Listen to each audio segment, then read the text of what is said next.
Good morning. Thanks so much for joining us on News 2 at midday. I'm Delilah James.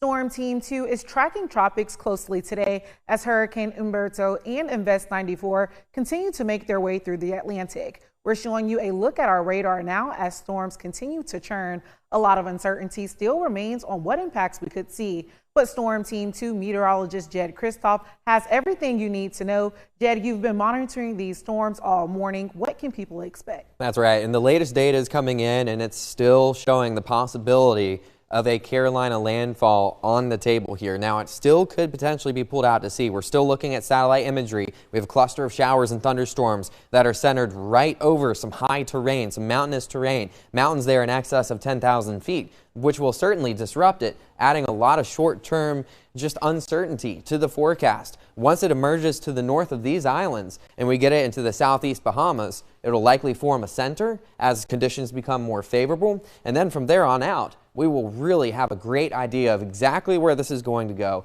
and at what intensity. For now, when we look at this cluster showers and thunderstorms, it remains a challenge, but the chance for a landfall in the Carolinas is going up. So we are watching this very closely here. We're also watching Hurricane Umberto, which in the last few scans, I mean, just look at the satellite presentation. You can clearly see an eye has started to really begin to take shape. I mean, look at the satellite imagery here. You have explosive thunderstorm growth right around the center of the storm. I mean, it is an incredible looking storm. Still Category 1.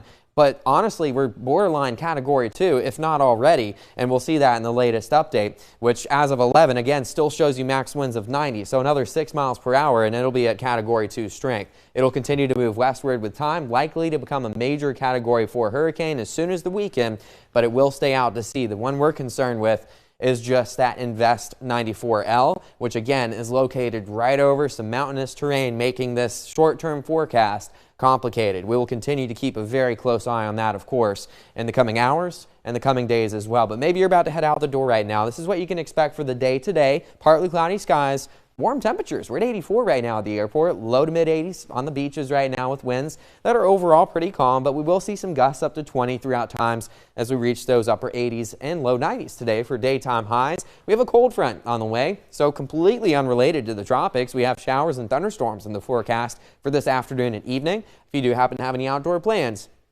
you'll want to keep an eye on the sky. The possibility for some thunderstorms is on the table, and it continues into the weekend. But of course, all eyes on the tropics. More details in 15.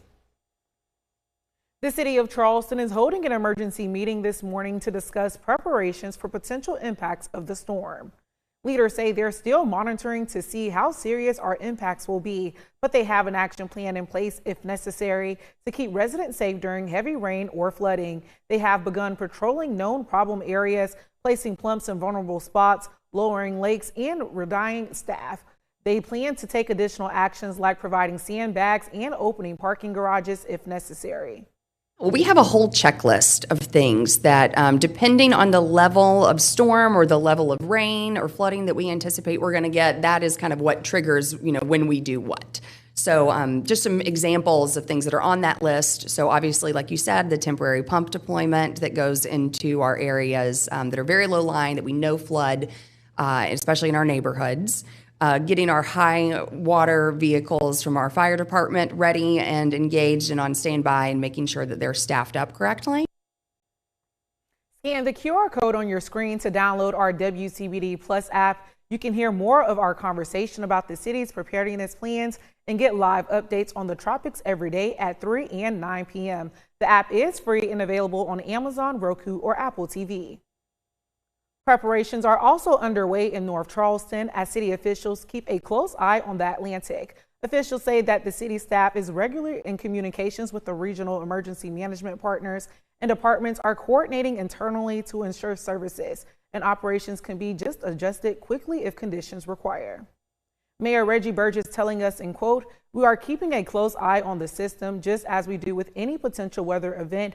Our team is prepared to respond if needed, and we'll continue to share updates so residents can stay informed," end quote. Dorchester County officials are also preparing for any potential storms. They're encouraging residents to stay alert ahead of the time.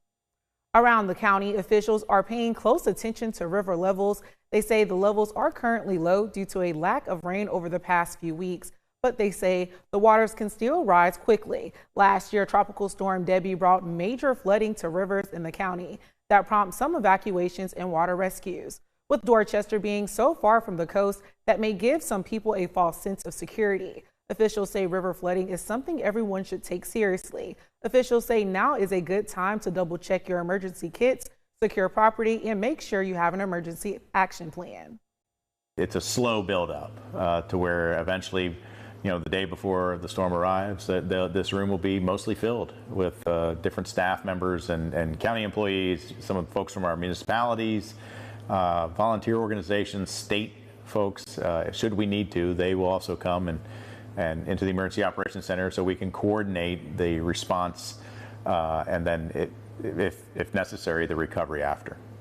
Officials say in any weather event, it is important for residents to stay alert, heed warnings, and get information from trusted sources like Storm Team 2. Showing you a live look at the Isle of Palms right now, where officials tells us they are closely monitoring the situation in the Atlantic. We're expecting to hear from officials later on today, and we will bring you more details on preparations across the Lowcountry beaches communities coming up on News 2 at 4. And to stay up to date on the real-time forecast, be sure to download our Storm Team 2 weather app. It is free and available in the App Store and on Google Play. And Storm Team 2 has everything you need to know to be prepared for any hurricanes or tropical weather. Just scan the QR code on your screen to download the Hurricane Ready Guide.